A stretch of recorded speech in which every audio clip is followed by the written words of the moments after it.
So as we move through this Advent season, I'm inviting us, each of us, to engage in this time of preparation, not just with our heads, and not even just with our hearts, rather to engage with all of the intelligence, the head, the heart, and our intuitive nature, our spiritual womb, as Paul Smith likes to call it, in the pursuit to awaken our inner Christ, our divine nature. It is in all of these intelligences that the Christ needs to be engaged in order to be able to fully express through us. As I mentioned, Paul Smith, he talked about these different intelligences as the three faces of God, the way in which we engage with God. Jesus, in his time on earth, spoke about God. He spoke about God a lot, trying to describe this infinite face of God, the God that we can observe in the world, in awe-inspiring nature, the God that is reflected in the vastness and the order of the cosmos as it continues to unfold in its miraculous ways, and the beauty and the miracle even of the birth of a child. This is the God that we can connect to, that we can process through our thoughts, that we can look at something and then be able to engage in that. He also spoke to God, to that intimate face of God, the God that we know personally, the God that is that trusted friend, the God that we connect to in our hearts. Whether it's at times the feeling of a protective parent who comes and tracks us down and makes sure that we're safe, whether it's the God that we connect to with the Christ, or some might call it angels, some may see them as spirit guides or spirit friends that are now on the other side, that are here to support us as we go through this human experience. It is that intimate God that sometimes we wrestle with. Sometimes we lay all bare, our fears, our worries, our anxieties, that we surrender to, and that we can feel wholly loved by. We know this as the God who knows every part of us, even the parts that we keep hidden from the people around us, and still loves us unconditionally. And Jesus also spoke as God, as that interface of God, as that fully awakened Christ expressing through him when he spoke about the ability that we have to love our enemies, and actually demonstrated that love up until his very last breath. He expressed as the divine. Today, our journey invites us to engage with peace through these three faces of God. You know, there's only been less than a handful of times in my life that I have experienced what I would call a deep, holy peace. Peace of mind, peace of heart, and a peace that transcends whatever is happening in my life or in the world around me. And paradoxically, each instance happened as I surrendered. The greater my degree of surrender, the greater degree of peace that I experienced. Not just surrendering my thoughts, but surrendering my heart, surrendering it all. One of those times I shared earlier in the year, and I'm not going to go into the full details of it, but it happened at Unity Village, my first trip up there. And I was at the end of my emotional, mental, and spiritual rope. It had not turned out to be the kind of experience I was expecting, and by midweek, I was in the Peace Chapel, where that Peace Be Still sits up on the wall in there, a little chapel. It was about midnight, and I was prostrate on the ground, snot and tears flowing everywhere, telling God, you have made a big mistake in this. This was my early years of the call to ministry. It's like, I'm not like these people.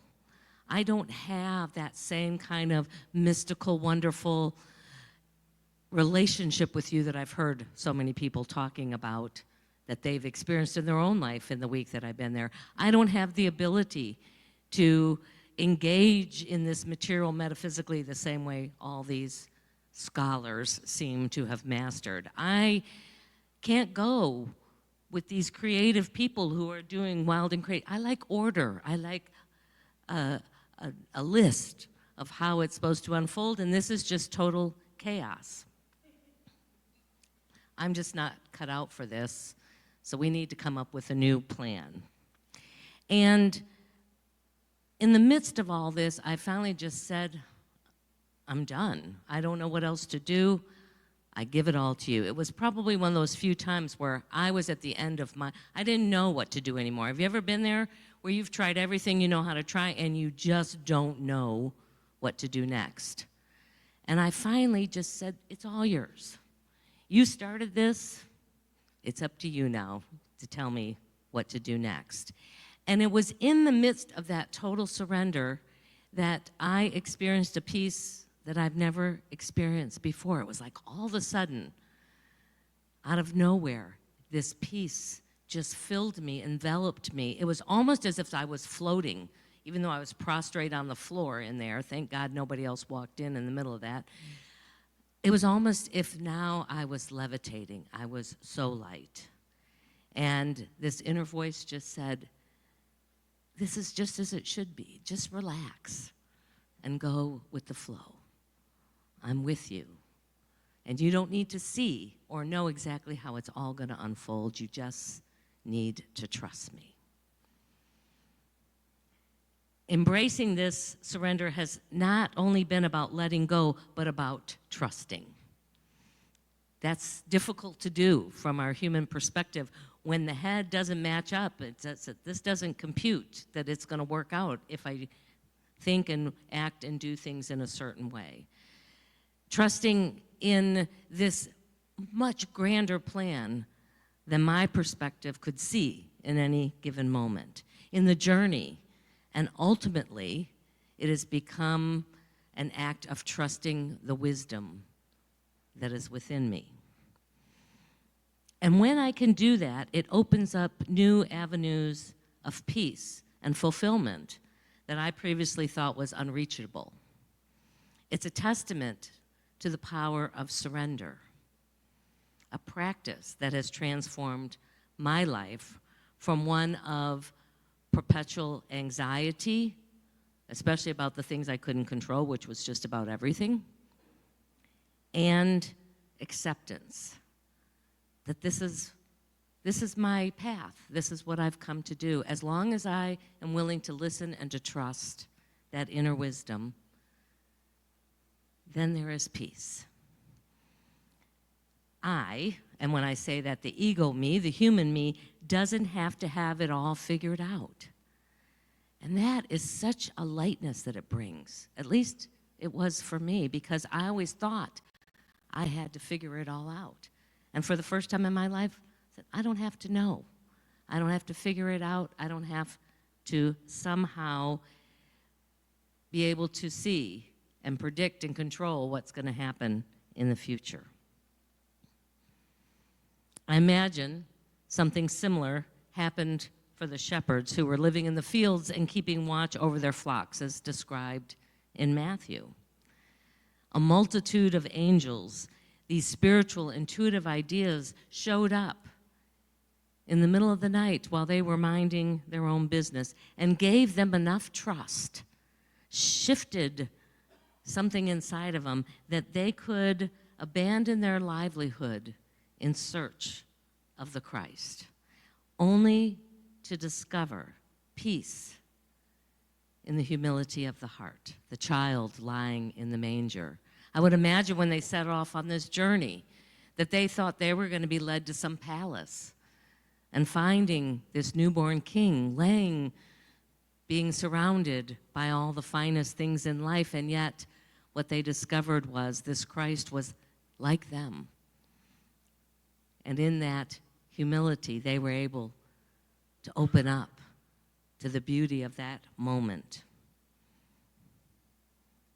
In Luke, it's the wise men who were sent out to experience the peace of the Christ child, guided by a star, which we often metaphysically understand as our own intuition. They left their lives to go and kneel down and pay this newborn child homage. They surrendered all of their wisdom to the perfect expression of love. And in that moment, we're able to experience peace on earth. The practice of surrender is not about giving in to the circumstances. It's about letting go of that protective and defensive self-preservation response that often is the default that shows up for us, in order to make welcome the evolutionary life force that's seeking to emerge through each of us. So that is our opportunity as we navigate and move through and seek to experience in a new way this Advent season, to see what it is that we are being called to surrender, so that we also can experience that deep peace that has nothing to do with anything around us, but everything to do with connecting to the divine within us. So as we move into our meditation time, just sit with the question, what are you willing to surrender in order to experience greater peace? You might want to close your eyes or just focus on some point in the room, perhaps the light of the candle, in order to bring all of your attention to this inner awareness, this inner wisdom, all of the faces of God that we engage with.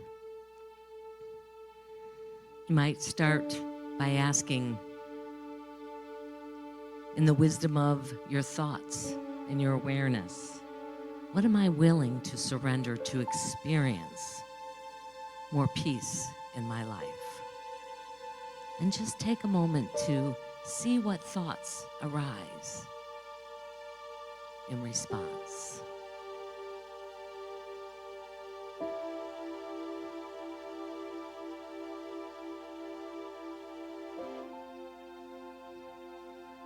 And now shift your attention to your heart space.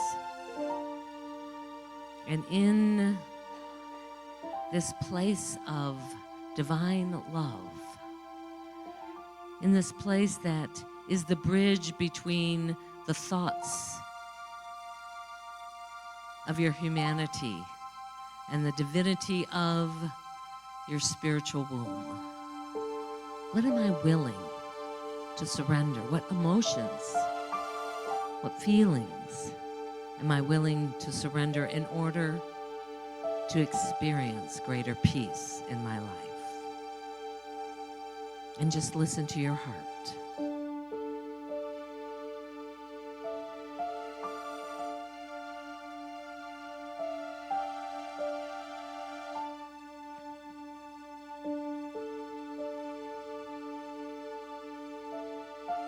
And then move your attention down to the floor of your pelvic area, the gut, the intuition that lives within us.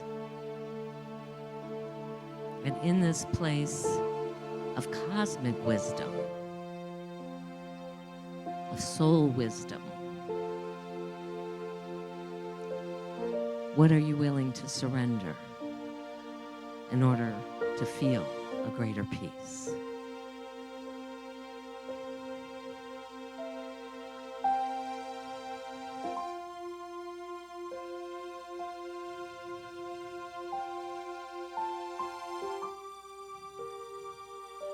And as you draw that soul wisdom up into your heart and you allow those thoughts that bridge this human experience to your soul to also move into this heart space. Know that in this place, in this moment, you are wholly and unconditionally loved. This is the manger of your being, where the human and the divine come together as one.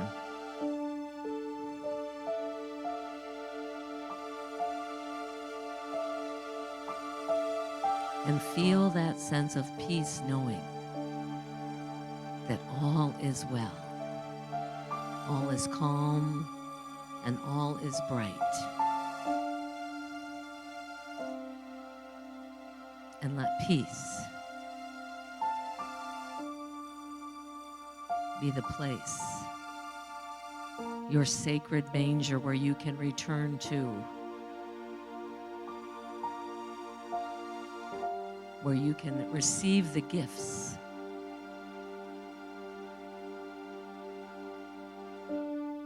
where you can know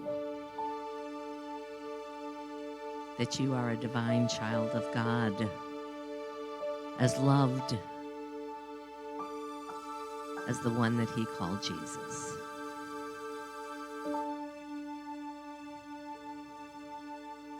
And as you take another deep breath in, feel that unconditional love move through every part of your being.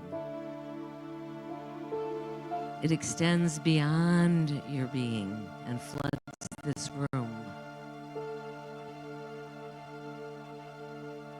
There is an awareness of how interconnected and one we all are. And we allow that interconnectedness to send that love out into our world, connecting with those around the globe who are also focused.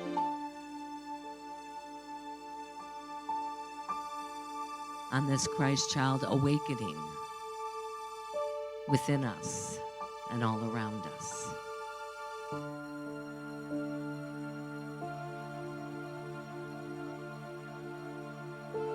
One more deep breath, and as you let that breath go, begin to bring your attention back to this time and place, bringing with you every essence of that peace.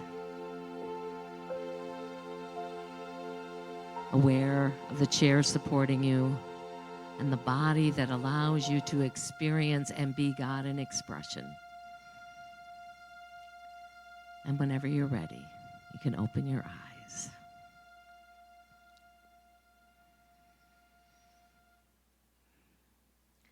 So in my experience, we gain significant inner peace when we surrender to the process of change. Without the affinity to control, our mind, our hearts are freed up to be that peaceful presence. When we can let go of fear and worries and expectations and replace them with mental and emotional space for clarity to emerge, we find peace. When we surrender our perfectionism, our need to be seen as strong, our desire to make everything better, we allow ourselves the experience of being human. We allow ourselves to be okay with being imperfect, to know that we are emotional beings and we're not supposed to know it all or have it all figured out. And at the same time, recognize and trust and follow our divine nature, our own inner star, our divine light, our indwelling Christ that guides the way. By surrendering to this messy and unpredictable experience of being human, our compassion grows, our self-acceptance thrives, and we become kinder, more loving, and more unapologetically authentic, which is a beautiful, peaceful way to be. At the end of his time on earth, Jesus the Christ left one thing to the disciples around him. He says in John 14:27, "Peace I leave with you, peace I give to you. Not as the world gives, do I give it to you, but that enduring peace. So let your hearts not be troubled, neither let them be afraid." The Christ within you offers the same gift for you today. I imagine that Mary and Joseph had lots of practice in surrendering as they prepared to step into new territory, the raising of the Messiah. Can you imagine? You get to raise a Messiah. How would you do that? How would you support a son or a daughter who you believed and knew in your heart was going to be the one to do magnificent things? I also imagine that they were supported by mystical signs, that infinite face of God, those that show up for us occasionally, that abiding humility of love, that intimate face of God, and the divine wisdom, the inner face of God, that ultimately allowed them to navigate this journey with the peace that passes all understanding. May peace be the best gift you receive this Christmas season. Well, it is our opportunity now to share of our financial good with this ministry. We are so grateful that we know and we have the peace of knowing that we live in an abundant universe and that we may not always know how it's going to unfold or where it's going to come from. The God of our being, the God of this community, the God of abundance has always supported us each step of the way in the 40-plus years that we've been a ministry here. And we continue to trust that that will unfold with grace and with peace. And so let us take what we offer today into our hands, into our hearts, and join together to bless it. Divine love, through me, blesses and multiplies all that I have, all that I give, and all that I receive. Thank you, Father, Mother God. All right, so let's go ahead and stand up together and let's do our peace song.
So as we go into this day, into that realm of peace, we go knowing our prayer for protection. Let's do it as a call and response. The light of God surrounds us. I am the light of God. The love of God enfolds us. I am the love of God. The power of God protects us. I am the power of God. The presence of God watches over us. I am the presence of God. And together, wherever we are, God is, and all is well.